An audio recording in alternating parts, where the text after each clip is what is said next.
Hello everyone. In the journey of preparation of various competitive examination, the topic which we are going to cover today is probability.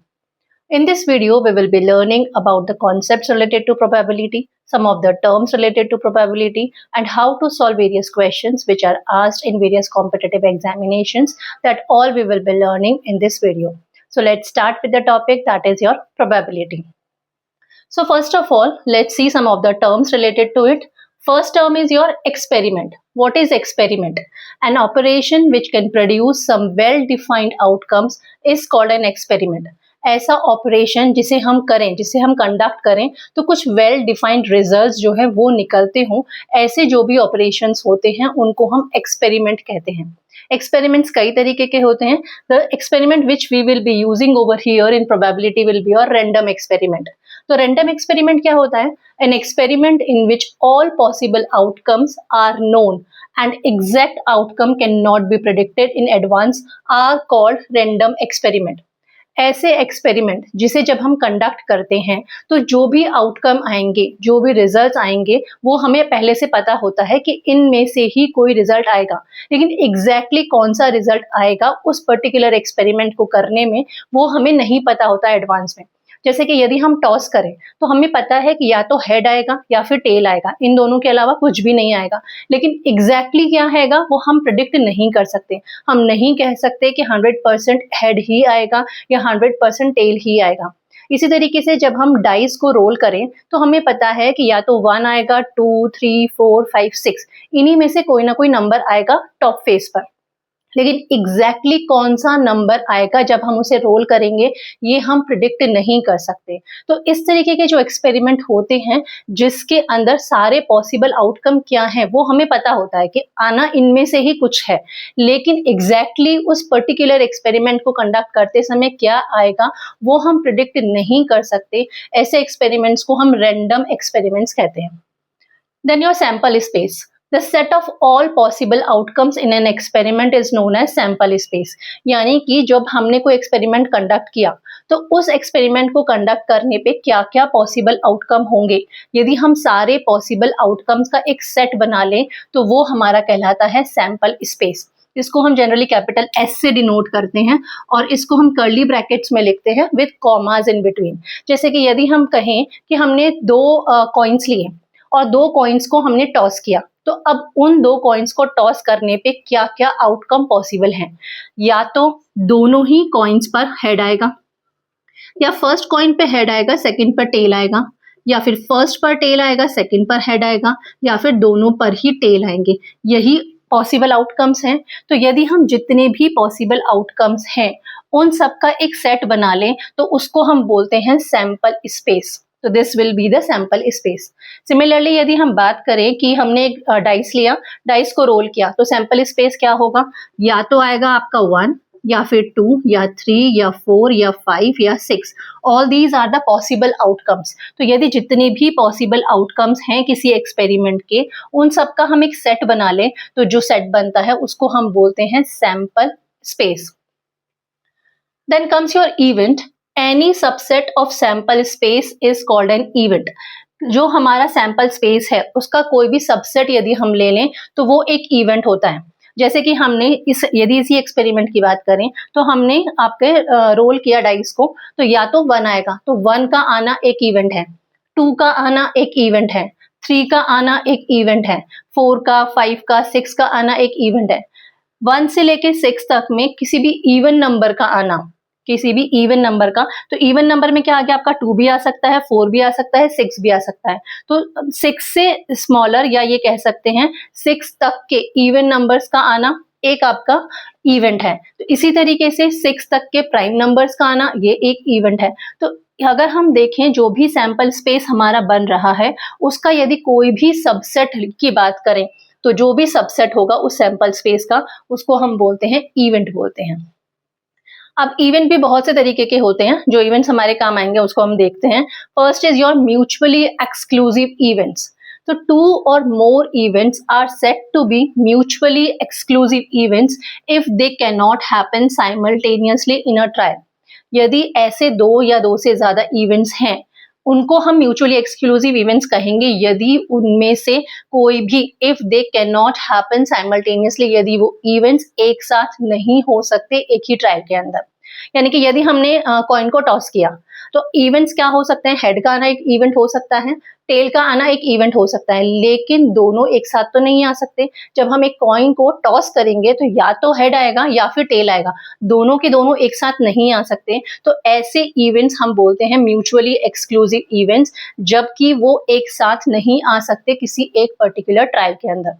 Similarly यदि हम बात करें dice की, dice को role करने की, तो डाइस को रोल करने में हम बोल सकते हैं कि 2 का आना एक इवेंट है, 4 का आना एक इवेंट है, 3 का आना एक इवेंट है, लेकिन ये सारे के सारे ही म्यूचुअली एक्सक्लूसिव इवेंट्स हैं, क्योंकि यदि 2 आया तो 3 नहीं आएगा, 4 नहीं आएगा, यदि 4 आया तो बाकी के नंबर्स नहीं आएंगे, क्योंकि एक का आना दूसरे का नहीं आना, एक आएगा तो बाकी के नंबर्स नहीं आएंगे, वो साइमल्टेनियसली एक साथ एक ही ट्रायल में पॉसिबल नहीं है। ऐसे जो इवेंट्स होते हैं उनको हम बोलते हैं mutually exclusive events. Then comes your independent events. 2 or more events are said to be independent if happening or non-happening of any one does not depend on happening or non-happening of any other. तो आपके independent events क्या होते हैं, 2 और more than 2 events को हम independent event कहेंगे यदि किसी का होना और नहीं होना दूसरे के होने और नहीं होने पे डिपेंड नहीं करता। यदि एक इवेंट का होना या नहीं होना दूसरे इवेंट के होने और नहीं होने पे डिपेंड नहीं करता, तो हम बोलते हैं ऐसे इवेंट्स को इंडिपेंडेंट इवेंट्स। सपोज मैंने 2 डाइस लिए, अब 2 डाइस लिए और फर्स्ट डाइस पे सपोज 2 आया, तो अब सेकेंड डाइस पर क्या आएगा वो इन्फ्लुएंस नहीं होगा कि फर्स्ट डाइस पर क्या आया। फर्स्ट डाइस पे 2 आता तो भी वो इन्फ्लुएंस नहीं कर रहा था, 3 आता तो भी वो इन्फ्लुएंस नहीं कर रहा था, 4 आता तो भी इन्फ्लुएंस नहीं कर रहा था। यानी फर्स्ट डाइस पे क्या नंबर आया है ये इन्फ्लुएंस नहीं करेगा कि सेकेंड डाइस पे क्या नंबर आएगा। यानी कि दोनों के जो दोनों इवेंट हैं वो आपके इंडिपेंडेंट इवेंट हैं। इसी तरीके से यदि हमने सपोज 2 कॉइन्स लिए, दोनों कॉइन्स को टॉस किया, अब फर्स्ट कॉइन पे क्या आया, आपका हेड आया या टेल आया, क्या आया, ये आपके इन्फ्लुएंस नहीं कर रहा कि सेकंड कॉइन पर क्या आएगा। तो इस तरीके के जो इवेंट्स होते हैं जिसमें एक इवेंट का होना और नहीं होना दूसरे इवेंट के होने और नहीं होने को आपका इन्फ्लुएंस नहीं करता, उस पर डिपेंड नहीं करता, इस तरीके के जो इवेंट्स होते हैं उसको हम बोलते हैं इंडिपेंडेंट इवेंट्स।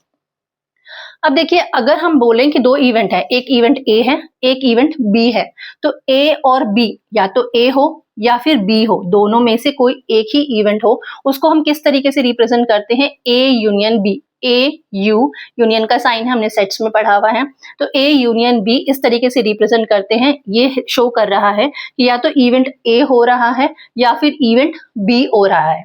सिमिलरली यदि हम बात करें event A and B, A और बी दोनों इवेंट हो रहे हैं, वो किस तरीके से रिप्रेजेंट किए जाते हैं, ए इंटरसेक्शन बी।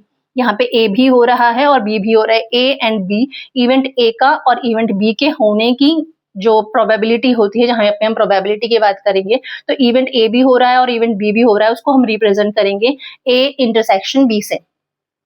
इवेंट ए नहीं हो रहा, इवेंट ए का होना तो इवेंट ऑफ ए है, इवेंट ए का नहीं होना इज रिप्रेजेंटेड बाय ए बार, इस तरीके से हम उसको रिप्रेजेंट करते हैं।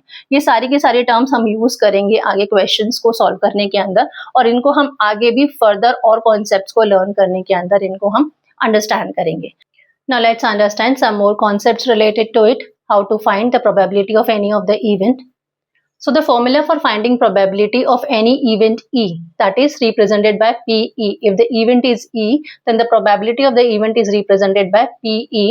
It will be given by the formula number of favorable outcome divided by total number of possible outcome. यदि जितने भी फेवरेबल आउटकम है किसी भी इवेंट के होने के लिए उसको हम एज अ न्यूमरेटर रखें, और जितने भी total number of possible outcome है उस एक्सपेरिमेंट के उसको हम डिनोमिनेटर की फॉर्म में लिखें, तो जो रेशियो हमारे पास आएगा that will give the probability of that particular event. Suppose हमने डाइस लिया, डाइस को रोल किया और हमारा इवेंट है उस पर 2 आने का, कि 2 आने की क्या प्रोबेबिलिटी है हम जब एक डाइस को रोल करते हैं। तो देखिए टोटल पॉसिबल आउटकम क्या है, या तो 1 आएगा या 2 आएगा या 3 या 4 या 5 या 6, all these are the possible outcomes, यानी total number of possible outcomes कितने हैं, 1 2 3 4 5 6 are the total number of possible outcomes. अब इसमें से फेवरेबल क्या है, इवेंट के लिए फेवरेबल इवेंट हमने क्या सेलेक्ट किया है, 2 का आना।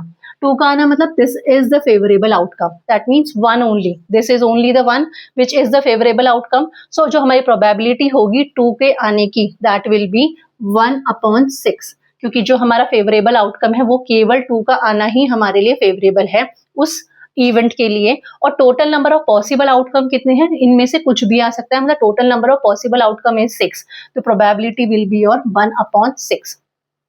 सिमिलरली यदि हम ये बोलें कि इवेंट है हमारा इवन नंबर का आना इवेंट है, तो इवन नंबर के लिए हमारा 2 भी फेवरेबल है, 4 भी फेवरेबल है और 6 भी फेवरेबल है। ये तीनों ही हमारे लिए फेवरेबल है क्योंकि ये तीनों ही इवन नंबर है। तो अब इस कंडीशन के अंदर हमारी प्रोबेबिलिटी क्या होगी, favourable outcome is 1 2 3 are the favourable outcomes and total number of possible outcomes is 6। So probability will be और 1/2 will be the probability. That means जो probability हमें किसी भी event की find out करनी है, तो सबसे पहले हम sample space बनाएंगे। sample space में से हमारे event के लिए favorable क्या है वो हम find out करेंगे, and the number of favorable outcome we will be keeping as a numerator and the total number of possible outcomes we will be taking as a denominator, and that will be giving us the probability of any of the event.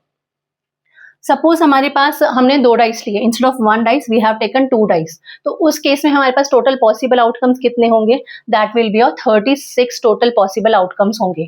देखिए या तो आपके पास ये 1 1 first वाले पे 1 आया, second वाले पे भी 1 आ गया, सेकंड में हुआ 1 2 1 3 1 4 1 5 1 6।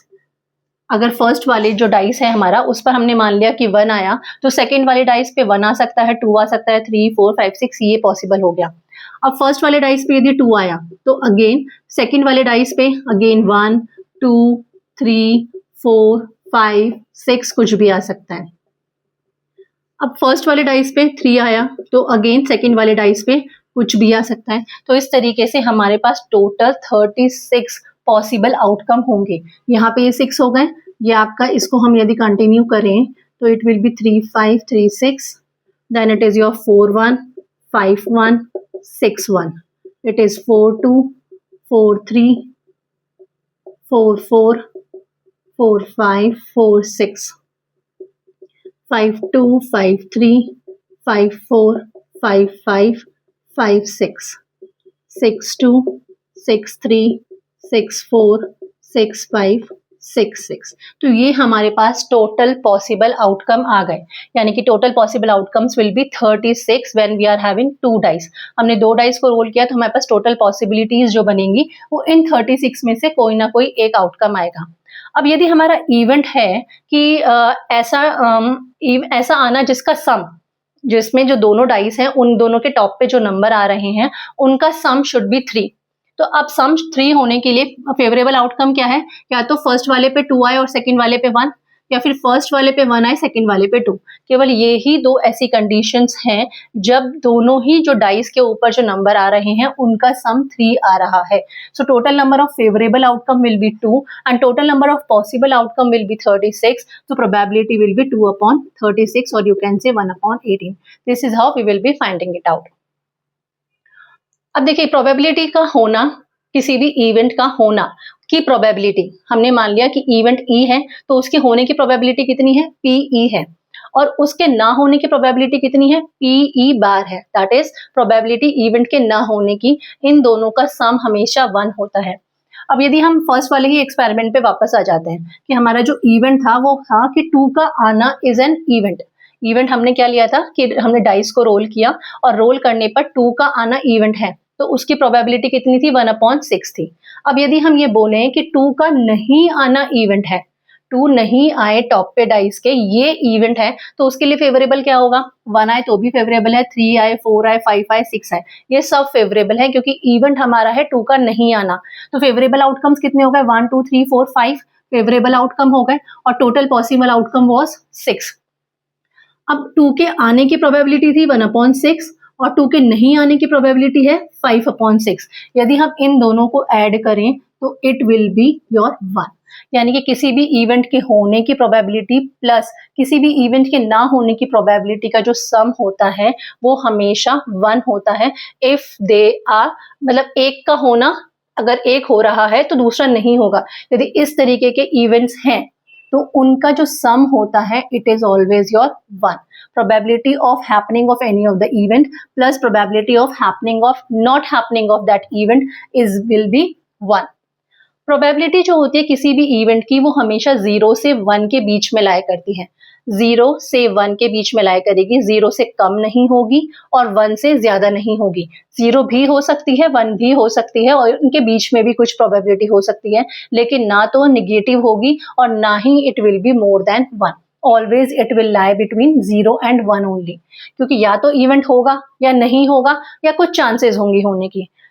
तो इसीलिए जो प्रोबेबिलिटी है किसी भी इवेंट के होने की वो हमेशा 0 और 1 के बीच में लाया करेगी। 0 भी हो सकती है और 1 भी हो सकती है। सिमिलरली किसी भी इवेंट के ना होने की प्रोबेबिलिटी भी हमेशा 0 और 1 के बीच में लाया करती है। अगेन यहाँ पे 0 भी इंक्लूसिव है और 1 भी इंक्लूसिव है, यानी किसी भी इवेंट के ना होने की probability will lie between your 0 and 1, including your 0, including your 1। Certain event ऐसे को हम श्योर इवेंट भी बोलते हैं। श्योर इवेंट या सर्टेन इवेंट वो इवेंट होते हैं जो हमें पता है कि 100% होंगे ही होंगे, जिसकी श्योरिटी है कि जो होना ही होना है, उसको हम बोलते हैं सर्टेन इवेंट या फिर श्योर इवेंट बोलते हैं। अब यदि हम बोलें कि ये हमने डाइस लिया था, डाइस लिया, एक ही डाइस लिया, उसके अंदर हमारे 1 2 3 4 5 6 आ सकते हैं। यदि हम बोलें कि हमारा इवेंट है कि 7 से कम कोई भी नेचुरल नंबर आए, 7 से कम किसी भी नेचुरल नंबर के आने की क्या प्रोबेबिलिटी है, तो 1 आए, 2 आए, 3 आए, 4 आए, 5 आए, 6 आए, सभी 7 से कम नेचुरल नंबर्स ही हैं। यानी कुछ भी आए 100% वो हमारी कंडीशन को फुलफिल कर रहा है, वो इवेंट का पार्ट होगा ही होगा। तो ऐसे जो इवेंट होते हैं जो 100% होने ही हैं, जो श्योर है, ऐसे इवेंट को हम बोलते हैं सर्टेन इवेंट या फिर श्योर इवेंट। ऐसे इवेंट की जो प्रोबेबिलिटी होती है वो हमेशा 1 होती है, क्योंकि 100% वो इवेंट होना ही होना है। तो इस केस में जो प्रोबेबिलिटी होगी इवेंट की वो 1 होगी और प्रोबेबिलिटी इवेंट के ना होने की that will be 0। Probability of event के ना होने की that will be 0 in this case. Second condition है इम्पॉसिबल इवेंट, जो इवेंट हो ही नहीं सकता, that is your impossible event. अब यदि हम ये बोले कि 6 से ग्रेटर नेचुरल नंबर के आने की, जब हम किसी भी डाइस को रोल कर रहे हैं तो 6 से ग्रेटर नेचुरल नंबर के आने की क्या प्रोबेबिलिटी है, तो 6 से ग्रेटर तो नेचुरल नंबर कभी भी नहीं आ सकता, पॉसिबल ही नहीं है। तो ऐसे इवेंट्स जो पॉसिबल ही नहीं है, जो उनको हम बोलते हैं इम्पॉसिबल इवेंट, और उनके होने की जो प्रोबेबिलिटी होती है वो क्या होती है, 0 होती है। प्रोबेबिलिटी उन इवेंट्स के होने की इट इज योर 0, और या फिर हम कह सकते हैं उन प्रोबेबिलिटी के ना होने की प्रोबेबिलिटी, उस इवेंट के ना होने की प्रोबेबिलिटी जो होती है वो 1 होती है। प्रोबेबिलिटी उसके होने की 0 होती है क्योंकि वो इवेंट हो ही नहीं सकता, और उस इवेंट के ना होने की प्रोबेबिलिटी 100% होती है, यानी कि वो 1 होती है। So always and always probability of happening of any of the event plus probability of not happening of any of the event is 1.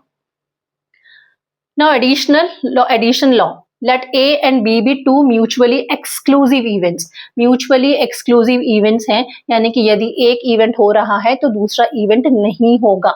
So two mutually exclusive events हैं of a random experiment. Then probability of occurrence of event A, या तो event A हो या फिर event B हो, is sum of probabilities of events A and B. तो ए के होने की या फिर बी के होने की प्रोबेबिलिटी क्या होगी, उन दोनों के होने की प्रोबेबिलिटीज के सम के इक्विवेलेंट होगी।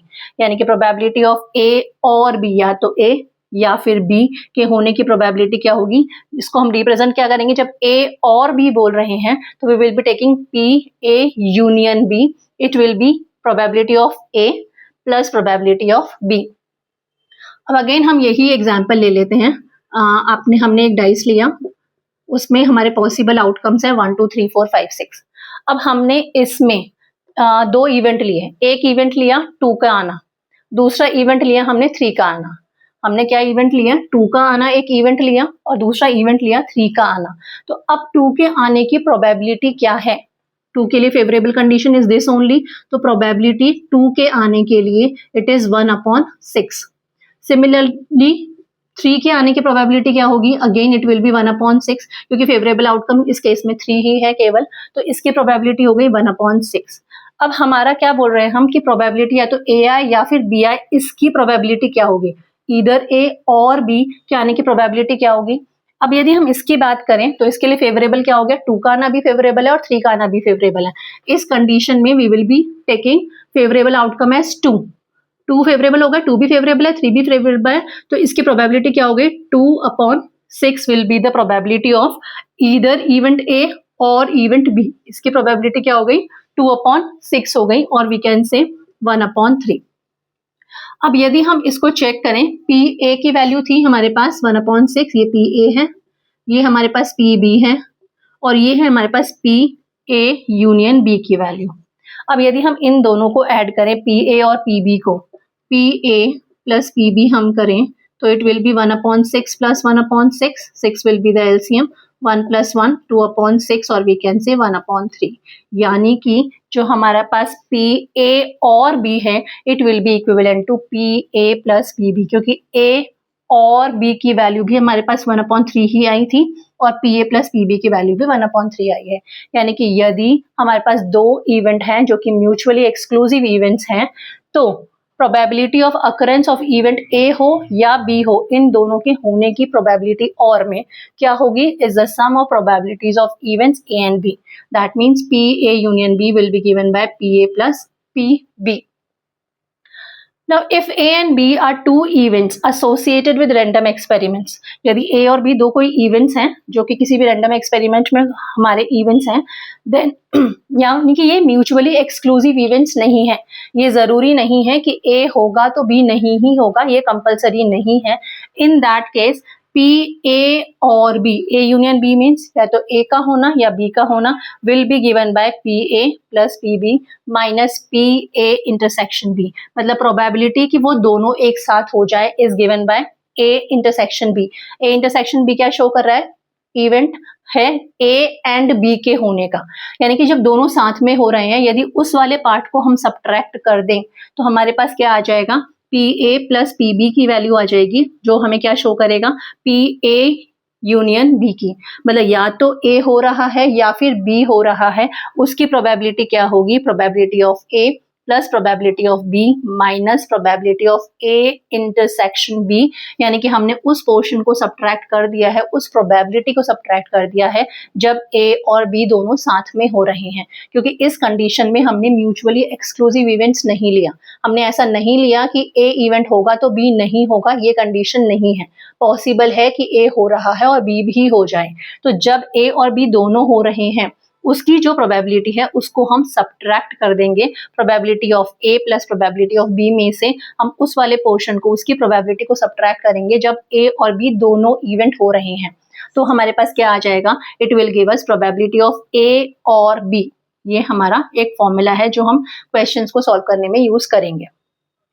P नॉट ऑफ A, कोई भी एक इवेंट A है तो उसके ना होने की प्रोबेबिलिटी क्या होगी, 1 minus probability of happening of that event. इस फॉर्मूले से ही हम फाइंड आउट कर सकते हैं, यदि किसी इवेंट के होने की प्रोबेबिलिटी और उसके ना होने की प्रोबेबिलिटी का सम 1 है, तो उसके ना होने की प्रोबेबिलिटी क्या होगी, 1 माइनस उसके होने की प्रोबेबिलिटी। दिस पोर्शन को हम यहाँ पे लेकर जाएंगे, तो it will give us probability of not happening of any of the event will be given bye 1 minus probability of happening of that event. Now, if two events A and B of a random experiment are independent, अगर कोई दो events हैं A और B, वो independent हैं। Independent है हमने क्या देखा था, इंडिपेंडेंट का मीनिंग हुआ कि यदि एक इवेंट के होने से दूसरे इवेंट के होने और ना होने पे कोई फर्क नहीं पड़ रहा हो, तो ऐसे इवेंट्स को हम इंडिपेंडेंट इवेंट कहते हैं। अब यदि 2 इवेंट्स हैं A और B, वो रैंडम एक्सपेरिमेंट के, वो इंडिपेंडेंट है, उस कंडीशन में PA इंटरसेक्शन B यानी A और B दोनों के होने की प्रोबेबिलिटी जो होगी, it will be given by PA multiplied by PB। उसके होने की प्रोबेबिलिटी क्या होगी, A और B दोनों के होने की probability will B PA multiplied by PB। अब हम ये वाला एग्जाम्पल ले लेते हैं। इसमें हमने 2 डाइस ले लिए थे, 2 डाइस लिए, उसको हमने रोल किया। अब हम मान लेते हैं कि इवेंट ए जो है वो है फर्स्ट डाइस पर 2 का आना, फर्स्ट डाइस पर 2 का आना है हमारा इवेंट ए, और सेकंड डाइस पर 3 का आना, सेकंड डाइस पर 3 का आना है हमारा इवेंट बी। हमने एक इवेंट लिया ए, 2 का आना, फर्स्ट डाइस पर 2 का आना, और सेकंड इवेंट लिया हमने सेकंड डाइस पर 3 का आना, ये हमने ले लिया इवेंट बी। ये इवेंट ए है, ये इवेंट बी है। अब दोनों ही आपके इंडिपेंडेंट हैं, क्योंकि यदि ए पर 2 आ रहा है तो इससे बी पर 3 के आने और नहीं आने से कोई फर्क नहीं पड़ रहा, दोनों एक दूसरे से इंडिपेंडेंट है। तो अब यदि हम प्रोबेबिलिटी ऑफ 2 मतलब फर्स्ट डाइस पर 2 के आने की प्रोबेबिलिटी देखें तो फेवरेबल कंडीशन देखिए, फर्स्ट डाइस पर 2 का आना, ये फर्स्ट डाइस पर 2 इस कंडीशंस में आ रहा है, ये सारी की सारी 6 कंडीशंस ऐसी हैं जब फर्स्ट डाइस पर 2 आ रहा है, यानी कि 6 are the favourable condition and total number of conditions are your possible outcomes is your 36, यानी कि ए इवेंट ए के होने की प्रोबेबिलिटी है 6/36 और यू कैन से 1/6। This is the probability of happening of event ए। अब इवेंट बी है आपका सेकेंड डाइस पर 3 का आना। अब देखिए सेकेंड डाइस पर 3 इस कंडीशन में आ रहा है, इस हर कंडीशन में सेकेंड डाइस पर 3 आ रहा है, 1 2 3 4 5 6 फेवरेबल कंडीशन है, और टोटल पॉसिबल जो कंडीशन है वो आपकी कितनी है, 36 है। यानी इवेंट बी के होने की प्रोबेबिलिटी कितनी हो गई, 6/36, 1/6 हो गई। इवेंट ए की होने की प्रोबेबिलिटी भी 1/6 है, इवेंट बी के होने की प्रोबेबिलिटी भी 1/6 है। तो ये हमने पी ए और पी बी की वैल्यू फाइंड आउट कर ली। अब हमारा ए इंटरसेक्शन बी, यानी कि P A intersection B means A भी हो और बी भी हो, ए और B, probability of happening of A and B, A और बी दोनों के होने की प्रोबेबिलिटी हमें फाइंड आउट करनी है। तो ए और बी यानी कि फर्स्ट डाइस पे तो 2 आए और सेकंड डाइस पे 3 आए, सो this is the favourable condition, first dice पे 2 और सेकंड डाइस पे 3, ये हमारी इकलौती फेवरेबल कंडीशन है।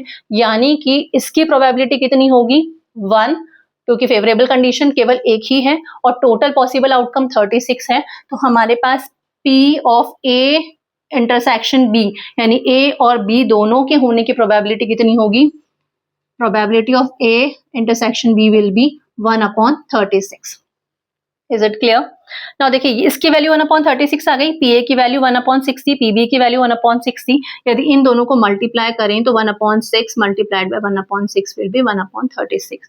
यानी कि यदि हमें प्रूव करना है कि दो गिवन जो इवेंट्स हैं वो इंडिपेंडेंट हैं, उसके लिए हमें क्या प्रूव करना पड़ेगा कि probability of A and B will be equivalent to probability of A multiplied by probability of B. This is how we can prove it. These all are the examples related to it.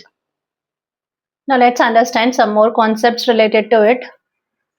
So if we have to find probability of happening of at least one of the independent event, then what we will be doing, how we will be finding it. Suppose there are multiple of events are there which are independent events. That means happening of one or the other event is not depending upon the other event. यानी हम ये मान लें कि यदि E1, E2, E3, En ये सब कोई इंडिपेंडेंट इवेंट्स हैं जो कि एक दूसरे पे डिपेंड नहीं कर रहे हैं, तो probability of first event that is E1 के होने की प्रोबेबिलिटी है PE1, जिसको हमने डिनोट किया P1 से। प्रोबेबिलिटी सेकंड के होने की जो प्रोबेबिलिटी है, सेकंड इवेंट के होने की जो प्रोबेबिलिटी है, उसको हमने PE2 लिया, उसको हमने डिनोट किया P2 से। इस तरीके से nth इवेंट जो कि En है उसके होने की प्रोबेबिलिटी हमने ले ली PEN, जिसको डिनोट किया PN से। ये इन इवेंट्स के होने की प्रोबेबिलिटी है। यदि ये इनके होने की प्रोबेबिलिटी है तो इनके ना होने की प्रोबेबिलिटी कितनी होगी? यदि हम इवेंट E1 की बात करें तो इवेंट E1 के ना होने की probability PE1 bar will be 1 - P1। E1 के होने की प्रोबेबिलिटी को यदि हम 1 में से सब्ट्रैक्ट कर दें तो वी विल बी गेटिंग कि इवेंट E1 के ना होने की प्रोबेबिलिटी। सिमिलरली इवेंट E2 के ना होने की प्रोबेबिलिटी क्या होगी? 1 - इवेंट E2 के होने की प्रोबेबिलिटी, जो कि थी P2। यानी कि 1 - P2 करेंगे तो हमारे पास इवेंट E2 के ना होने की प्रोबेबिलिटी आ जाएगी। सिमिलरली इवेंट ई एन के ना होने की probability P E N bar will be 1 minus of P N. P N के होने की प्रोबेबिलिटी को हमने सब्ट्रैक्ट किया 1 में से। So this is how we will be getting probabilities होने की, इन सब इवेंट्स के होने की और इन सब इवेंट्स के ना होने की प्रोबेबिलिटीज हमने फाइंड आउट कर ली।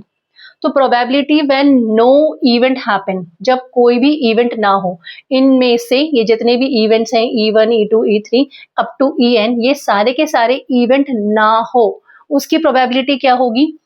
प्रोबेबिलिटी ऑफ इवेंट E1 के ना होने की प्रोबेबिलिटी, E2 के ना होने की प्रोबेबिलिटी, E3 के ना होने की प्रोबेबिलिटी, इन सबको यदि हम मल्टीप्लाई कर देंगे तो we will be getting probability when no event happen, जब कोई भी इवेंट नहीं होगा उसकी प्रोबेबिलिटी होगी 1 माइनस P1, जो कि है हमारे इवेंट E1 के ना होने की probability, multiplied by event E2 के ना होने की probability, multiply by event E3 के ना होने की प्रोबेबिलिटी। यदि हम इन सबको मल्टीप्लाई कर देंगे तो we will be getting probability when no event is going to happen.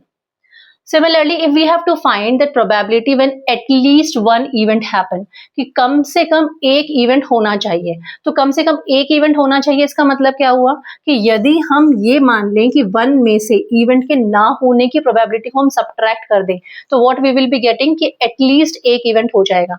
जब हम 1 मतलब इवेंट होगा प्लस इवेंट नहीं होगा कि जो प्रोबेबिलिटीज हैं उन दोनों को हमने ऐड किया तो वी विल बी गेटिंग 1। अब हमें फाइंड आउट करना है कि एटलीस्ट एक इवेंट हो, उसकी प्रोबेबिलिटी क्या होगी। अब एटलीस्ट 1 होगा, इसका मतलब 1 भी हो सकता है, 2 भी हो सकता है, 3 भी हो सकता है, सारे के सारे इसी कैटेगरी में आ जाएंगे कि probability when at least 1 event happen. So उसके लिए हम क्या करेंगे, 1 में से हम सब्ट्रैक्ट करेंगे उस प्रोबेबिलिटी को जब कोई भी इवेंट नहीं हो रहा, यानी कि यही नहीं होना चाहिए, बाकी सब तो चलेगा, उसके अलावा तो सब कुछ चलेगा। वो कंडीशन हमें नहीं चाहिए जब कोई भी इवेंट नहीं हो रहा। और जस्ट नाउ हमने देखा कि कोई भी इवेंट नहीं हो रहा, उसकी प्रोबेबिलिटी इस तरीके से हमने फाइंड आउट कर ली, 1 minus P1 multiplied by 1 minus P2। इस तरीके से हमने सबको मल्टीप्लाई करके इवेंट के, किसी भी इवेंट के ना होने की प्रोबेबिलिटी हमने फाइंड आउट कर ली। जब हम 1 में से इस प्रोबेबिलिटी को सब्ट्रैक्ट करेंगे तो हमारे पास प्रोबेबिलिटी आएगी when at least 1 event is going to happen. All these are the concepts which will be used when we will be solving various questions. अब देखिए हम थोड़ा सा कार्ड्स के बारे में भी समझते हैं, क्योंकि बहुत से क्वेश्चंस होते हैं जो कार्ड्स के बारे में भी आते हैं। तो little bit of the concepts of your cards will be understanding. Cards में टोटल 52 होते हैं, जो हमारा डेक ऑफ कार्ड है उसके अंदर टोटल 52 कार्ड्स होते हैं। और जो 52 कार्ड्स होते हैं वो 4 सूट्स के होते हैं, 4 तरीके के उसमें कार्ड्स होते हैं। एक होता है स्पेड्स, क्लब, हर्ट और डायमंड, ये 4 तरीके के सूट्स हैं जिसके टोटल 52 कार्ड्स होते हैं। हर तरीके के सूट के 13 कार्ड्स होते हैं, यानी कि स्पेड्स के भी 13 कार्ड्स हैं, क्लब के भी 13 कार्ड हैं, हर्ट के भी 13 कार्ड्स हैं, डायमंड के भी 13 कार्ड्स हैं। जिसमें से स्पेड्स और क्लब ये ब्लैक कलर के होते हैं और हर्ट और डायमंड ये जो होते हैं वो आपके रेड कलर के होते हैं। यानी कि ये तो पान और ईट हो गया और ये आपका चिड़ी और हुक्म हो गया, तो ये दोनों तो आपके ब्लैक कलर के होते हैं और जो हर्ट और डायमंड है ये आपके रेड कलर के होते हैं। और हर तरीके के हमारे पास 13 कार्ड्स होते हैं। जो 13 कार्ड्स होते हैं उसमें से 2 3 4 5 6 7 8 9 10 jack, queen, king and ace, ये टोटल 13 कार्ड्स हमारे पास हर तरीके के सूट्स के होते हैं। अब इन कार्ड्स में से जो आपका 2 से लेके 10 तक के कार्ड्स हैं उनको तो हम नंबर कार्ड्स बोलते हैं, और उसके अलावा जो हमारा एस, किंग, क्वीन और जैक है, इन चारों को हम बोलते हैं ऑनर कार्ड्स। यानी हर तरीके के सूट के अंदर 4 ऑनर कार्ड्स होते हैं। Ace, king, queen and jack are known as your honour cards. यानी स्पेड्स में भी 4 ऑनर कार्ड्स हैं, क्लब में भी 4 ऑनर कार्ड्स हैं, हर्ट में भी 4 ऑनर कार्ड्स हैं और डायमंड में भी 4 ऑनर कार्ड्स होते हैं। और यदि हम एस को हटा दें और किंग, क्वीन और जैक की बात करें तो इन तीनों को फेस कार्ड्स बोलते हैं। यानी कि स्पेड्स में, क्लब में, हर्ट में और डायमंड में सब में 3 फेस कार्ड्स होते हैं। ये थोड़ा सा कार्ड्स के बारे में कॉन्सेप्ट है क्योंकि क्वेश्चंस को सॉल्व करने में यूज होता है।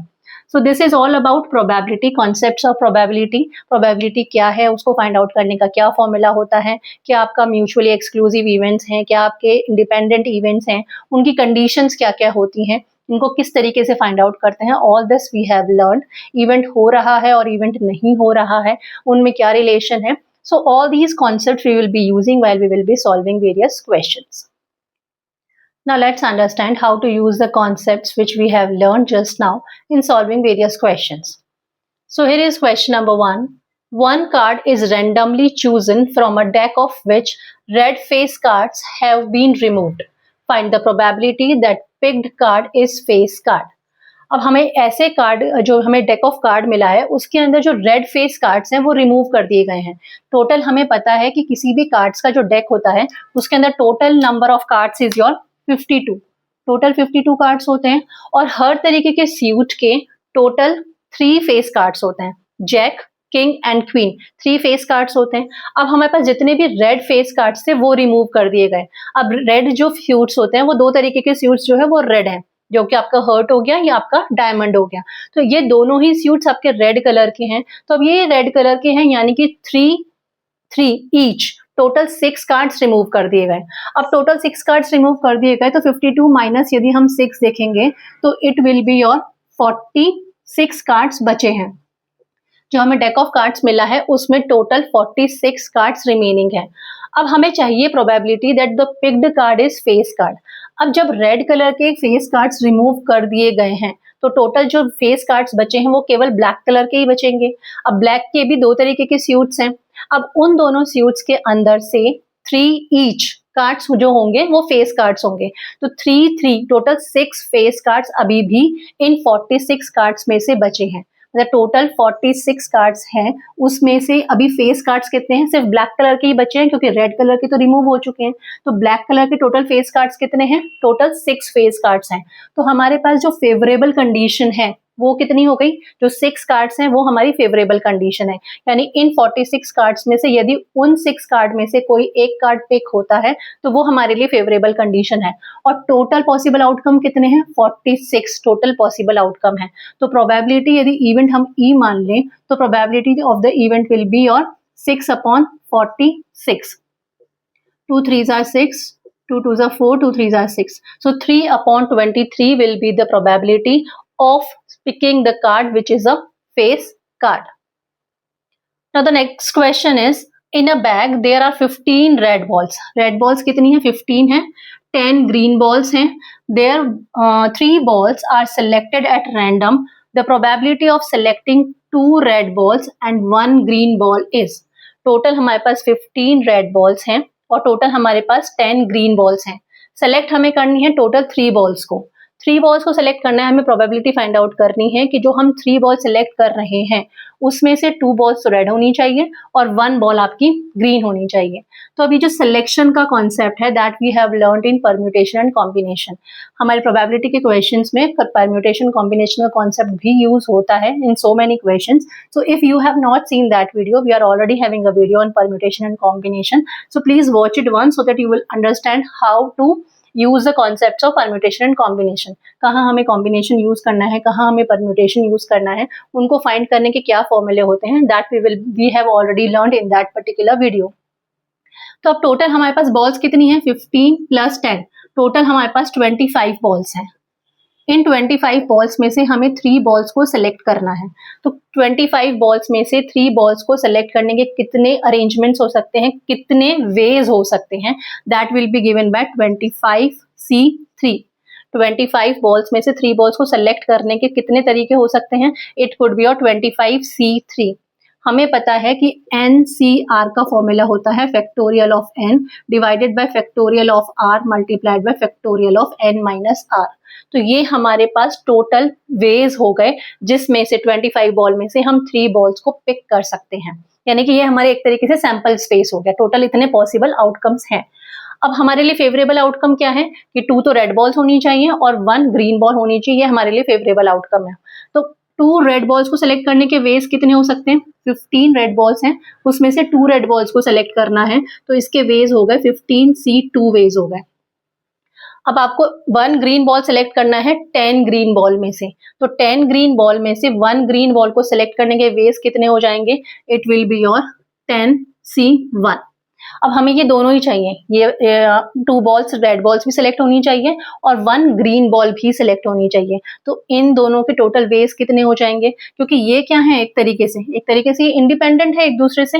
रेड बॉल का सिलेक्शन होना, ग्रीन बॉल का सिलेक्शन होना, ये क्या है, एक तरीके से इंडिपेंडेंट है. तो हमारा इनका सिलेक्शन का 2 रेड बॉल्स के सिलेक्शन का, 1 ग्रीन बॉल के सिलेक्शन के टोटल वेज कितने हो जाएंगे 15C2 मल्टीप्लाइड बाय 10C1, इतने हमारे टोटल वेज हो गए। यानी ये हमारे लिए फेवरेबल कंडीशंस हो गई और ये हमारे लिए टोटल पॉसिबल आउटकम्स हो गए। अब हमें प्रोबेबिलिटी फाइंड आउट करनी है, तो प्रोबेबिलिटी क्या होगी, favourable outcome divided by total possible outcome. So this is the probability of the event. अब इसको हम सॉल्व करेंगे, तो पहले हमने न्यूमरेटर को सॉल्व करते हैं। 15C2 factorial of 15 divided by factorial of 2 multiplied by factorial of 15 minus 2 will be factorial of 13 multiplied by factorial of 10 divided by factorial of 1 multiplied by 10 minus 1 will be 9. This is the numerator. Denominator में होगा आपका factorial of 25 divided by factorial of 3 multiplied by 25 minus 3 करेंगे तो it will be 22. So factorial of 22. So this is the solution of this part. इसको हम इस तरीके से लिख सकते हैं। अब इसको हम सॉल्व करेंगे फर्दर। फैक्टोरियल 15 को हम लिख सकते हैं 15 इंटू 14 इंटू फैक्टोरियल ऑफ 13। 15, 14, 13 से बाद के आएंगे तो उसको हम फैक्टोरियल ऑफ 13 लिख दिया, जिससे कि फैक्टोरियल ऑफ 13 कैंसिल हो जाए। और ये लिया हमने factorial of 13 into factorial of 2 is 2 only, multiplied by factorial of 10 को लिखा 10 मल्टीप्लाइड बाय फैक्टोरियल ऑफ 9, और ये फैक्टोरियल ऑफ 9 नीचे ले लिया। फैक्टोरियल ऑफ 1 की वैल्यू 1 ही हो जाएगी। डिनोमिनेटर में लिया हमने 25 into 24 into 23 into factorial of 22।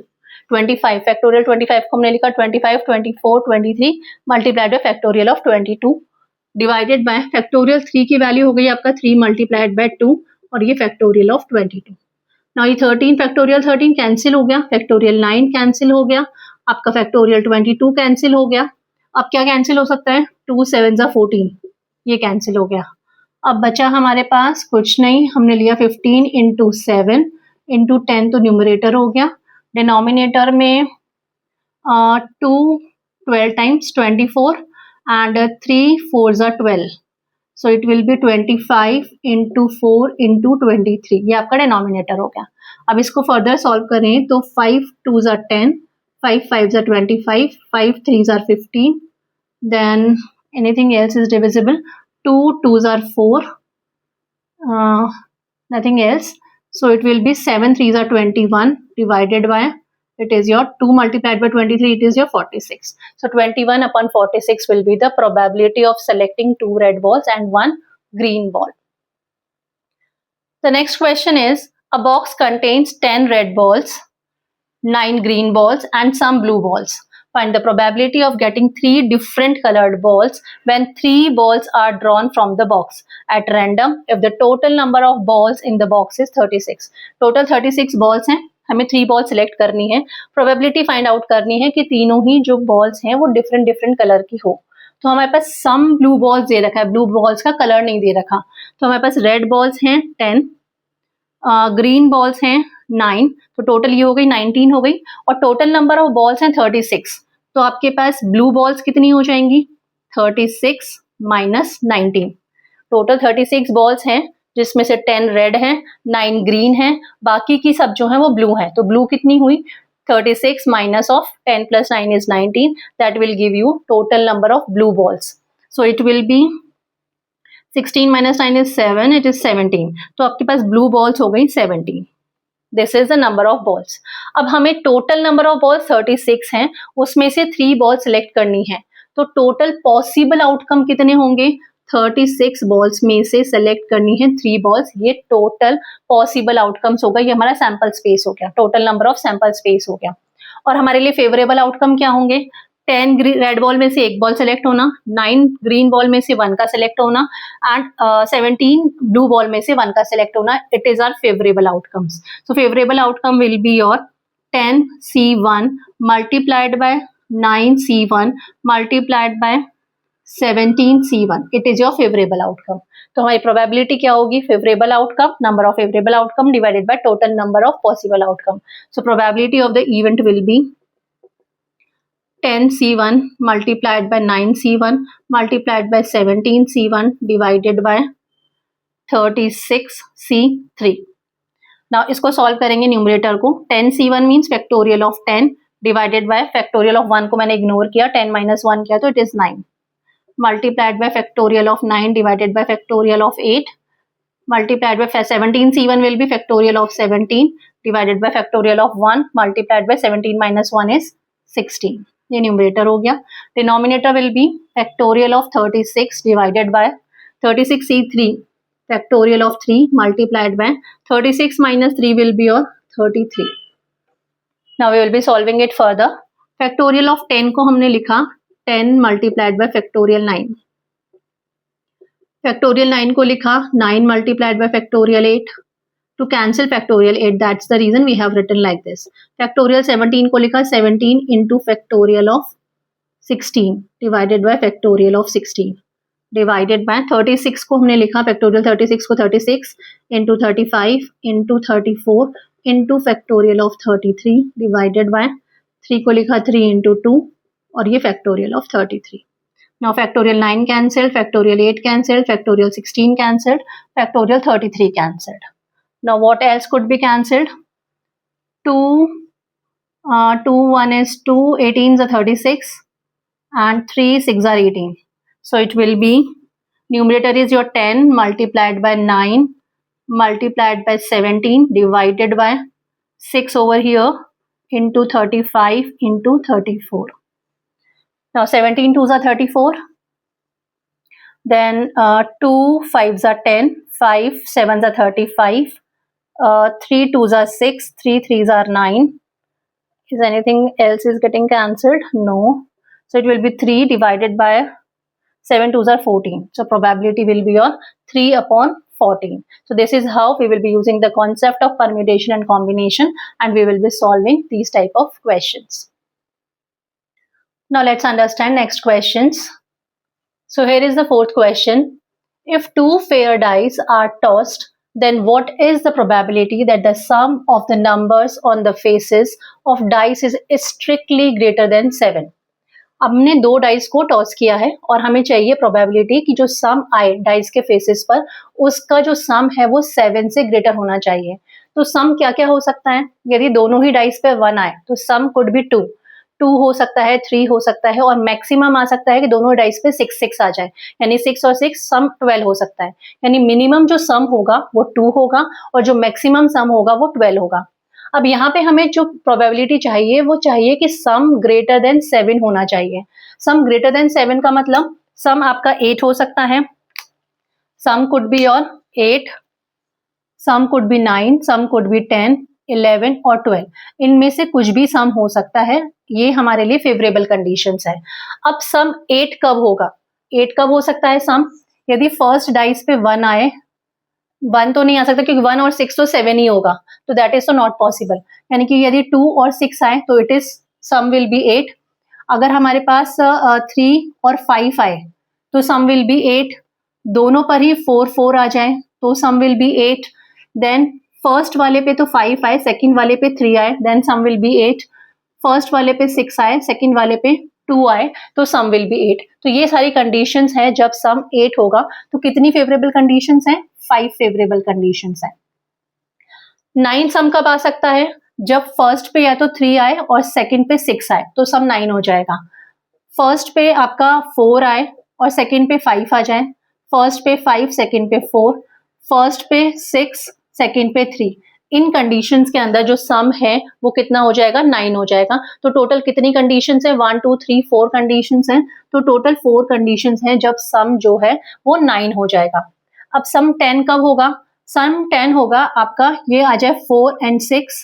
First पे 4, फर्स्ट डाइस पे 4 आए, सेकंड डाइस पे 6 आए, दोनों ही डाइस पे 5 आ जाए, फर्स्ट डाइस पे 6 आ जाए, सेकंड डाइस पे 4 आ जाए. तो टोटल 3 कंडीशंस हैं जब सम 10 हो सकता है. सम 11 कब होगा? जब आपका 5 आए फर्स्ट पे, सेकंड पे 6, या फिर फर्स्ट पे 6 सेकंड पे 5. यानी टोटल 2 कंडीशंस हैं जब सम 11 होगा. और 12 कब होगा? जब दोनों पर ही 6 आएगा तब सम 12 हो जाएगा. तो टोटल कितनी फेवरेबल कंडीशंस हो गई? 5 4 9, 9 12 14 एंड 1 15. टोटल 15 जो है वो फेवरेबल कंडीशंस हैं. और हमने ऑलरेडी देखा था कि जब हम 2 डाइस को रोल करते हैं तब हमारे पास टोटल 36 पॉसिबल आउटकम्स बनते हैं. यानी total possible outcome is 36 and total favourable outcome is 15. So probability will B, अगर इवेंट ई है तो probability will B 15/36. So 3 5 is 15, 3 12 is 36. So probability will be your 5/12 will be the probability. Now the next question is the probability of a man hitting a target is 1/5. यदि हम मान लें कि hitting of the target यदि event E है, यानी probability of E जो है वो हमें given है 1/5 हमें given है hitting the target की probability.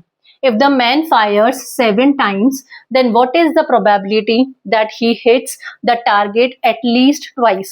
7 times वो hit कर रहा है और minimum 2 times hit करे, इसकी क्या प्रोबेबिलिटी है? एटलीस्ट ट्वाइस मीन्स 2 टाइम्स भी हो सकता है, 3 भी हो सकता है, 4 भी हो सकता है, 5 भी हो सकता है, 6 भी हो सकता है, 7 भी हो सकता है, लेकिन एटलीस्ट 2 टाइम होना चाहिए.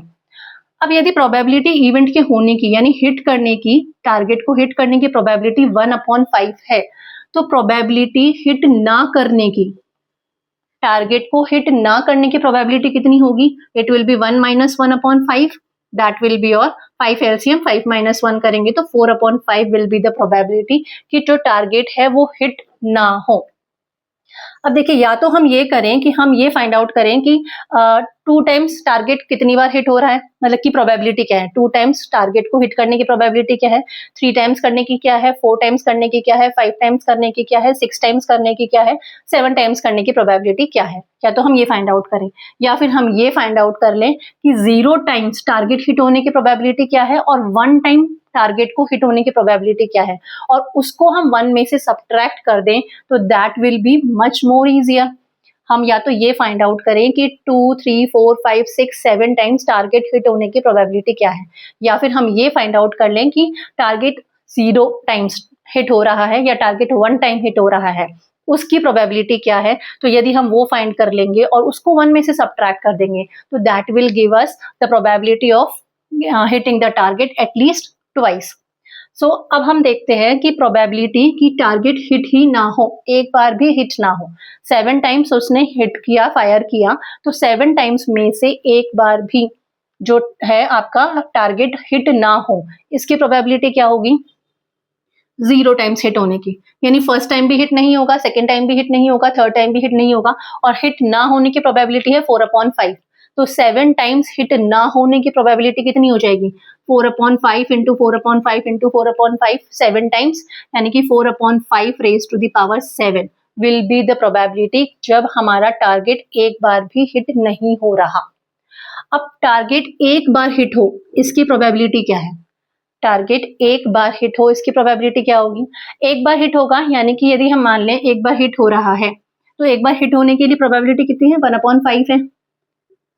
एक बार हिट होगा लेकिन 6 टाइम्स हिट नहीं होना चाहिए, यानी फर्स्ट टाइम हमने जब फायर किया तब हम सपोज हिट हो गया, second time, third time, 4 time, 5 time, 6 time, 7 time जब हम फायर कर रहे हैं तो टारगेट हिट नहीं हो रहा, तो टारगेट हिट नहीं होने की प्रोबेबिलिटी 4/5 है और 6 टाइम्स वो हिट नहीं हो रहा, यानी कि into 4/5 raise to the power 6. ये फर्स्ट टाइम में हमने फायर किया तो हिट हुआ, बाकी के 6 टाइम्स में हिट नहीं हुआ. अब सेकंड कंडीशन क्या है कि फर्स्ट टाइम में हिट नहीं हुआ, सेकंड टाइम में हिट हुआ, बाकी के टाइम्स में हिट नहीं हुआ. फिर थर्ड कंडीशन आएगी कि थर्ड टाइम में तो हिट हुआ, फिर बाकी सब में नहीं हुआ, फोर्थ टाइम में तो हिट हुआ, बाकी सब में नहीं हुआ, यानी कि टोटल ऐसे 7 केसेस बन जाएंगे. पहले केस में फर्स्ट टाइम हिट हुआ, दूसरे केस में सेकंड टाइम हिट हुआ, बाकी के केसेस में हिट नहीं हुआ, तो यानी कि यही सेम प्रोबेबिलिटी हमारे पास 7 टाइम्स आएगी. So we will be multiplying it by 7. जो हमने फर्स्ट लिया था वो ये लिया था कि फर्स्ट केस में जब हमने फर्स्ट फायर किया तब तो हिट हुआ, यानी कि 1/5, और बाकी के केसेस में second, third, fourth, fifth, 6, 7 time में हिट नहीं हुआ, 4/5 रेज टू द पावर 6. अब हमने माना कि फर्स्ट टाइम में हिट नहीं हुआ तो it will be 4/5, second time में हिट हो गया तो 1/5, थर्ड टाइम में हिट नहीं हुआ, फोर्थ टाइम में हिट नहीं हुआ, फिफ्थ टाइम में हिट नहीं हुआ, सिक्स्थ टाइम में हिट नहीं हुआ, सेवेंथ टाइम में हिट नहीं हुआ. तो टोटल 1 2 3 4 5 6 टाइम हिट नहीं हुआ, 1 टाइम हिट हुआ means 1/5 into 4/5 raise to the power 6, यानी कि हर केसेस में यही बनेगा.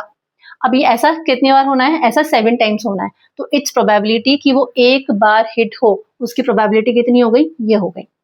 अब प्रोबेबिलिटी हमें फाइंड करनी है कि या तो 0 टाइम्स हिट हो या फिर 1 टाइम हिट हो, दोनों में से एक, या तो ये हो या फिर ये हो, यानी कि हमें प्रोबेबिलिटी फाइंड आउट करनी है ईदर 0 और 1, या तो एक ये हो जाए या फिर ये हो जाए। तो इसकी क्या हो जाएगी, प्रोबेबिलिटी ऑफ 0 एंड 1, या तो 1 और 0 दोनों की प्रोबेबिलिटी क्या हो गई, it will be 4/5 raise to the power 7 plus 7/5 multiplied by 4/5 raise to the power 6। ये हुआ 4/5 रेज टू द पावर 6, इसको लिखा, ये इसको 4/5 से मल्टीप्लाई कर दिया। 4/5 रेज टू द पावर 7 को हमने लिखा 4/5 raise to the power 6 multiplied by 4/5 plus 7/5 4/5 raise to the power 6। अब इस टर्म में से और इस टर्म में से 4/5 raise to the power 6 common आ रहा है, that we will take common. Remaining will be और 4/5 इधर प्लस 7/5 इधर, so it will be 4/5 raised to the power 6 multiplied by 5 will be the LCM, 7 plus 4 will be 11 into 11/5। ये probability हुई या तो 0 टाइम आपके टारगेट के हिट होने की या फिर 1 टाइम हिट होने की। अब हमें प्रोबेबिलिटी तो फाइंड करनी है कि टारगेट एटलीस्ट ट्वाइस हो। उसके लिए क्या करेंगे, 1 माइनस प्रोबेबिलिटी ऑफ 0 और 1, या तो 0 टाइम्स हो रहा है या फिर 1 टाइम हो रहा है। प्रोबेबिलिटी ऑफ 0 और 1, या तो 0 टाइम्स हिट हो रहा है या 1 टाइम हिट हो रहा है, तो इसकी प्रोबेबिलिटी कितनी हो जाएगी, 1 minus 11/5 4/5 raise to the power 6। This will be the answer. Target का एटलीस्ट ट्वाइस हिट होने की probability will be 1 minus 11/5 multiplied by 4/5 raise to the power 6 will be the probability. Now let's understand the next questions. So here is the sixth question. On throwing 2 dice, the probability that the sum of the numbers on the faces is 7 और 11. हम जब 2 dice को throw कर रहे हैं तो probability की जो सम आए फेसेस पर वो या तो 7 हो या फिर 11 हो, वो प्रोबेबिलिटी क्या होगी। तो पहले तो 7 आने की प्रोबेबिलिटी क्या होगी, 11 आने की क्या होगी। 7 के कितने केसेस हैं और 11 के कितने केसेस हैं। तो सम 7 कब आएगा, जब आपके फर्स्ट डाइस पे फर्स्ट 1 हो, सेकंड पे 6 हो, then it is your 2 and 5, then it is 3 4 4 3 5 2 6 1। ये सारे केसेस हैं जब आपका जो सम है डाइस के ऊपर जो आएगा, दोनों ही डाइस पर उनका जो सम है वो 7 हो जाएगा। सम 11 कब होगा, जब आपके नंबर्स आएंगे 5 6 11 और 6 and 5 11। This is the chances, these are the cases when the sum will be 11, these are the cases when the sum will be or 7। तो 7 के कितने केसेस हैं, 1 2 3 4 5 6, टोटल 6 केसेस हैं जब आपका सम जो है वो 7 आ रहा है। 11 के कितने केसेस हैं, टोटल 2 केसेस हैं। यानी कि टोटल फेवरेबल कंडीशंस कितनी हैं, जब सम आपका या तो 7 आए या फिर 11 आए, तो favourable conditions are 6 + 2, that is 8 are the favorable conditions। और टोटल पॉसिबल आउटकम्स कितने हैं, वी नो जब हम 2 डाइस को थ्रो करते हैं तो total possible outcomes are 36। So probability of the event will be, event क्या है 7 या 11 का आना सम का, तो इट विल बी 8/36, और we can say 4 2s are 8, 4 9 is 36। So 2/9 will be the probability of getting the sum as 7 or 11 when we are throwing 2 dice. The next question is, a bag contains 5 black balls and 6 white balls. 2 balls are drawn at random. What is the probability that the balls drawn are white? जो ball हम draw कर रहे हैं वो white आने की क्या probability है, जबकि हम 2 बॉल्स को ड्रॉ कर रहे हैं। अब देखिए टोटल हमारे पास पॉसिबल आउटकम्स कितने होंगे। टोटल नंबर ऑफ बॉल्स हैं 5 + 6, टोटल नंबर ऑफ बॉल्स हैं हमारे पास 11। 11 बॉल में से हमें 2 बॉल को पिक करना है, तो total possible outcome will B 11C2 will be the total possible outcome. और फेवरेबल आउटकम क्या है कि जो आपके पास 6 वाइट बॉल्स हैं उनमें से ही 2 बॉल आ जाएं, ये हमारा फेवरेबल आउटकम है। क्योंकि प्रोबेबिलिटी हमें किसकी फाइंड करनी है कि बॉल्स जो ड्रॉ कर रहे हैं वो वाइट होनी चाहिए, और वाइट बॉल्स कितनी हैं 6 हैं। तो फेवरेबल आउटकम है हमारे पास 6 बॉल्स में से 2 बॉल्स का सिलेक्शन। ये हमारे फेवरेबल कंडीशंस हैं, और हमारी टोटल पॉसिबल कंडीशंस हैं 11C2। So this will be the probability of the event. Factorial of 6C2 का मतलब क्या हुआ, factorial of 6 divided by factorial of 2 multiplied by 6 - 2 is 4। divided by factorial of 11, factorial of 2. 11 minus 2 will be your 9. So factorial of 6 could be written as 6 into 5 into factorial 4 divided by 2 multiplied by factorial 4. Factorial 11 could be written as 11 into 2 into factorial 9 divided by 2 into factorial 9. Factorial 9 cancel, factorial 4 cancel, 2 से 3 times 6 cancel, 2 से 5 times 10 cancel. Remaining will be 3 into 5 in the numerator and 11 into 5 in the denominator. 5 and 5 cancel, so probability will be 3 upon 11 will be the probability. The next question is the probability of getting the sum as a prime number when two dice are thrown together. अब जो सम है वो prime number आना चाहिए, तो prime number कौन कौन से हैं?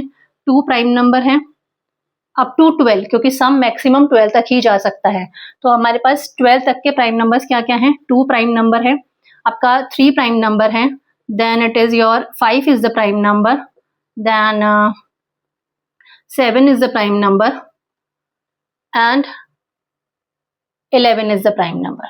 These are the prime numbers, यानी कि सम इनमें से कोई भी हो सकता है, वो हमारे लिए फेवरेबल कंडीशंस हैं. अब 2, सम 2 कब होगा? जब दोनों ही डाइस पर 1 आए तब सम 2 होगा. 3 कब होगा? जब फर्स्ट डाइस पे तो 1 आए, सेकंड पे 2, या फिर 2 और 1, ये हो जाएगा आपका सम 3 आने की कंडीशंस. इसकी एक कंडीशन है, इसकी 2 कंडीशन है. अब सम 5 आए, सम 5 के लिए फर्स्ट पे 1 4, then it could be your 2 3, then it could be your 3 2, then it could be your 4 1. Total आपके 4 पॉसिबिलिटीज हो गई जब आपका सम जो है वो 5 आ जाएगा. देन सम आपका 7 आए, 7 कब आएगा? जब 1 6 2 5 3 4 4 3 5 2 and 6 1. These are the conditions when the sum will be 7. So 1 2 3 4 5 6 conditions are there. And sum 11 कब आएगा? अभी हमने देखा था 7 की 6 कंडीशंस होती हैं और 11 के लिए 2 कंडीशंस होती हैं, आपका 5 6 और 6 5. सो टोटल फेवरेबल कंडीशंस कितनी हो गई? 6 plus 4 is 10, 12 14 and 15. Total favourable conditions are 15 and total possible conditions are, total possible outcomes are 36. So probability of the event will be 15 over 36. So 3 5 is 15 and 3 12 times. 3 1 is 3, 3 2s are 12. 5 upon 12 will be the probability कि हमारा जो sum है वो आपका एक prime number आए. Now let's understand the last few questions. So here is the 9th question. Sudarshan and Abraham appear for an interview for 2 vacancies. The probability of Sudarshan's selection is 1 upon 3 and that of Abraham's selection is 1 upon 5. Find the probability that none of them is selected. तो 2 जने हैं, सुदर्शन है और अब्राहिम है, दोनों interview के लिए जा रहे हैं, 2 वैकेंसीज हैं. जो सुदर्शन की प्रोबेबिलिटी है सिलेक्शन की वो 1 अपॉन 3 है और अब्राहिम के सिलेक्शन की प्रोबेबिलिटी 1 अपॉन 5 है, तो दोनों ही सेलेक्ट ना हो इसकी प्रोबेबिलिटी क्या होगी? तो अब्राहिम जो पहले सुदर्शन है उसकी प्रोबेबिलिटी 1 अपॉन 3 है सिलेक्शन की, तो सेलेक्ट ना होने की, यदि ये इवेंट ए है तो ए के ना होने की प्रोबेबिलिटी कितनी हो जाएगी? 1 माइनस 1 अपॉन 3 हो जाएगी. यानी यदि सिलेक्शन की प्रोबेबिलिटी 1 अपॉन 3 है तो सेलेक्ट ना होने की प्रोबेबिलिटी कितनी होगी? 1 minus 1 upon 3, that is 2 upon 3. यदि अब्राहिम के सेलेक्ट होना इवेंट बी है और उसकी प्रोबेबिलिटी 1 अपॉन 5 है तो बी के ना होने की प्रोबेबिलिटी कितनी होगी? It will be 1 minus 1 upon 5, that is 4 upon 5. अब दोनों ही सेलेक्ट ना हो इसकी प्रोबेबिलिटी क्या होगी? Multiplication of these two, probability of not happening of event A and probability of not happening of event B. So product of these two, that is 2 upon 3 multiplied by 4 upon 5. That will be 4 2s are 8, 3 5s are 15. 8 upon 15 will be the probability of not happening of both the events. मतलब दोनों ही का selection ना होने की probability क्या हो जाएगी? P A bar multiplied by P B bar. That will be the probability, that will be the required probability. All these concepts we have already learned कि जब हमारे पास mutually exclusive events होते हैं, तो जब हमारे independent event होते हैं तो हमारा addition law, multiplication law, all that we have already learned in the concepts. The next question is Let A and B be two players who are playing the game to hit the target. दो players हैं A और B, दोनों hit करने के लिए target को hit करने का game खेल रहे हैं. The probability of hitting the target by A and B is 2/3 and 3/4 respectively. What is the probability that exactly one of them hit the target? Exactly one he hit करे, इसकी क्या probability है? अब यदि probability A के hit करने की 2/3 है, तो प्रोबेबिलिटी ए के हिट ना करने की कितनी होगी? 1 माइनस 2/3, दैट इज 1/3 हो जाएगी. सिमिलरली यदि बी के हिट करने की प्रोबेबिलिटी 3/4 है, तो बी के हिट न करने की प्रोबेबिलिटी कितनी हो जाएगी? 1 माइनस 3/4, दैट इज 1/4 हो जाएगी. अब हमें क्या चाहिए कि एग्जैक्टली एक ही जना हिट करे, यानी कि ए यदि हिट कर रहा है ए, तो बी हिट ना करे, प्लस यदि बी हिट कर रहा है तो ए हिट ना करे. So this is what we needed. Probability A के हिट करे और बी हिट ना करे की क्या होगी? P A multiplied by P B bar. ये तो है प्रोबेबिलिटी कि ए हिट कर रहा है और बी हिट नहीं कर रहा. प्रोबेबिलिटी बी हिट कर रहा है और ए हिट नहीं कर रहा will be P B multiplied by P A bar. तो अब इन दोनों को यदि हम ऐड कर देंगे तो it will give us probability of exactly one of them is hitting the target. So अब देखिए प्रोबेबिलिटी ऑफ ए कितनी है हमारे पास? 2/3 multiplied by P bar is your 1/4 plus P B is 3/4 multiplied by P A bar is 1/3. We will solve it further. So it will be 2 time cancel. It will be 1/6 plus 3 cancel 1/4. We will solve it further. 12 will be the LCM. 6 2s are 12. 4 3s are 12. 5/12 will be the probability कि exactly एक ही जना hit करेगा target को. Now the last question is, if A and B are two events such that P A or B is 3/4, A union B की value 3/4 given है, P A intersection B की value 1/4 given है, P B की value 1/2 given है, तो event A और B कैसे events हैं that we have to find it out. तो देखिए हमारे को पता है फॉर्मूला हमने देखा था, P A union B is equal to P A plus P B minus P A intersection B. This is the formula. यहाँ पे ए यूनियन बी की वैल्यू हमारे पास गिवन है, इट इज 3/4. पी ए की वैल्यू हम find out करेंगे, plus P B की वैल्यू हमारे पास 1/2 है और पी ए इंटरसेक्शन बी की वैल्यू 1/4 है. सो हमारे पास पी ए की वैल्यू कितनी आ जाएगी? 3/4. 1/2 माइनस 1/4 यदि हम सॉल्व करेंगे तो 4 will be the LCM. 1/2 minus 1/4 को सॉल्व किया तो 2 2s are 4, 2 minus 1 that is 1/4 आ जाएगा. ये प्लस 1/4 हमने इधर लिया तो it will become minus 1/4. 4 will be the LCM, 3 minus 1 will be 2, so 2/4 or we can say 1/2. यानी कि probability of event A is your 1/2. Probability B की हमारे पास 1/2 है, प्रोबेबिलिटी ए के होने की भी हमारे पास 1/2 है. और यदि हम देखें तो पी ए मल्टीप्लाई बाय यदि हम बी करें, probability of event A multiplied by probability of happening of event B, अगर हम मल्टीप्लाई करें तो इट इज 1/2 मल्टीप्लाइड बाय 1/2 यानी कि 1/4. और ये 1/4 किसकी वैल्यू है? Probability of A intersection B. हमने देखा था कि यदि P A intersection B is equivalent to P A into P B हो तो जो इवेंट होता है वो कैसा होता है? इंडिपेंडेंट इवेंट होता है. इंडिपेंडेंट इवेंट की कंडीशन हमने देखी थी कि इंडिपेंडेंट इवेंट की कंडीशन क्या होती है? यदि पी ए इंटरसेक्शन बी की value, P probability of A intersection B की वैल्यू यदि P A multiplied by P B होती है तो it is the condition for your independent events. यानी कि ए और बी क्या हैं? इंडिपेंडेंट इवेंट्स हैं. Already we have learned in the concept of independent events कि हमारा इंडिपेंडेंट इवेंट की कंडीशन क्या होती है कि यदि ए और बी दो इवेंट हैं जिसके अंदर P A multiplied by P B की value P A intersection B के इक्विवेलेंट आती है तो उस कंडीशन में ए और बी क्या होते हैं? आपके इंडिपेंडेंट इवेंट्स होते हैं. So this is all from this chapter. Hope it is clear to you how to find the probability, what all different types of events are, what all are the conditions for that, and how to solve various questions related to it. Soon we'll be coming with the more videos related to competitive examination. Till then, thank you.